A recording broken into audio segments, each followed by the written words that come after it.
નમસ્કાર, આપ જોઈ રહ્યા છો ઇન્ડિયા ન્યૂઝ ગુજરાત અને હું છું આપની સાથે કોમલ અગ્રવાલ। શરૂઆત કરી મહત્વના સમાચારોથી। સુરેન્દ્રનગરની વાત કરવામાં આવે તો આપને જણાવી દે કે અજમલભાઈ ઠાકોર કારોબારી ચેરમેન તરીકે, રઘુભાઈ સાવરિયા દંડક તરીકે, ભરતકુમાર છોટાલાલ પ્રજાપતિ અને શાસક પક્ષના નેતા તરીકે રાજુભાઈ વેરશીભાઈ ઝુંઝુવાડિયાની સર્વાનુમતે નિમણૂક કરવામાં આવે છે। આ પ્રસંગે ધારાસભ્ય પી.કે. પરમાર, સુરેન્દ્રનગર જિલ્લા ભાજપના પૂર્વ પ્રમુખ દિલીપભાઈ પટેલ, જિલ્લા ભાજપના ઉપપ્રમુખ પ્રકાશભાઈ કોરડિયા અને રામભાઈ ચાવડા, ચેતનભાઈ શેઠ, પાટણી શહેર ભાજપના પ્રભારી કેતનભાઈ પન્નારા, પાટણી શહેર ભાજપ પ્રમુખ વિરલભાઈ સોની, મહામંત્રી ભરતભાઈ દરજી સમેત લોકોની વરણી કરવામાં આવી છે।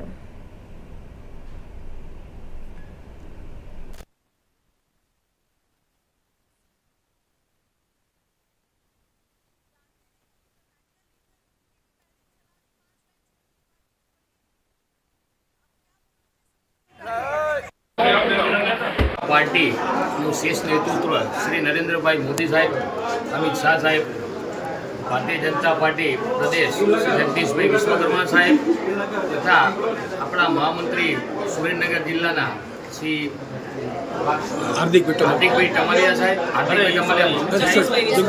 આપ સૌ શીર્ષ નેતૃત્વએ અમારા ઉપર જે જવાબદારી સોંપી છે તે જવાબદારી અમે સંપૂર્ણ રીતે નિભાવીશું એની તમને ખાતરી આપું। તાજેતરમાં સ્થાનિક સ્વરાજ્યની ચૂંટણીઓની અંદર પાટડી નગરપાલિકામાં ભારતીય જનતા પાર્ટીની 24 સીટમાંથી 24 સીટો ભારતીય જનતા પાર્ટી જીત્યું છે। ભારતીય જનતા પાર્ટીનો ભગવો લહેરાયો છે। ગત ટર્મ પણ પાટડી નગરપાલિકામાં 24માંથી 24 સીટ એ ભારતીય જનતા પાર્ટી જીત્યા હતા।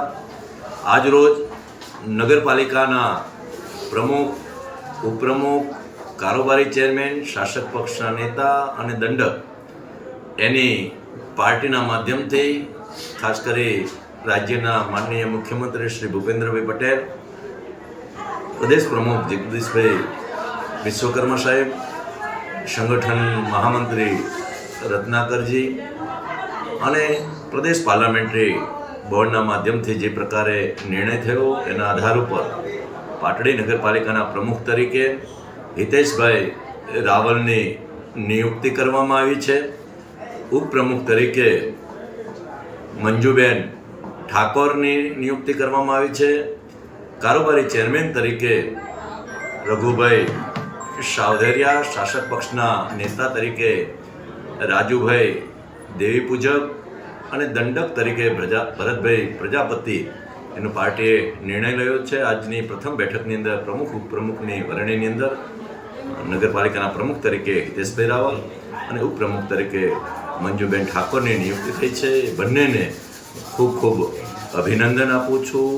ભારતીય જનતા પાર્ટીનો જે પ્રકારે ભગવો લહેરાયો છે, જનતા જનાર્દનની જે પ્રકારની અપેક્ષા છે એ મુજબ આગામી 5 વર્ષ સુધી એ અમારા સૌ પ્રમુખ ઉપપ્રમુખ હોય કે તમામ નગર સેવકો એ સેવાના કાર્યો થકી એ લોકોની સેવા કરશે એવી અમને પૂર્ણ શ્રદ્ધા છે। ખાસ કરી આજે જેમની નિયુક્તિ થઈ છે તમામને ખૂબ ખૂબ અભિનંદન આપું છું। આભાર।